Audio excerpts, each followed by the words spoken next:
এখানে এক ভুলেই পুরো শরীর মুহূর্তেই কয়লা হয়ে যেতে পারে। হেলিকপ্টার করে এই দুঃসাহসিক কাজ শেষে বেঁচে ফিরলে থাকে 1 বছরেই কোটিপতি হওয়ার সুযোগ।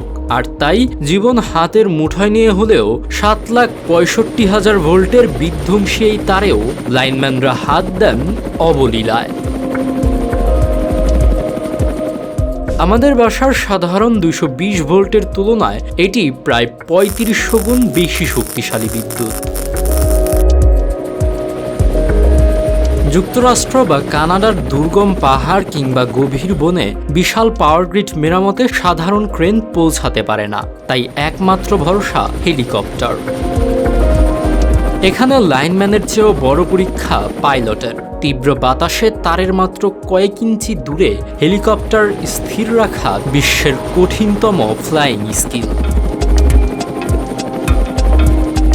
আমাদের ভিডিওগুলো সিলেট থেকে দেখছেন আমিনুর রহমান ইমন, চাঁদপুর থেকে দেখছেন মোহাম্মদ জিরোম্যান, ভারতের পশ্চিমবঙ্গ থেকে দেখছেন আসকাম ফারুক, ইমদাদুল হাসান দেখছেন নরসিংদী থেকে এবং বরগুনা থেকে দেখছেন মোহাম্মদ শাওন ইসলাম জয়। আপনি কোথা থেকে দেখছেন তা জানিয়ে দিন কমেন্ট বক্সে।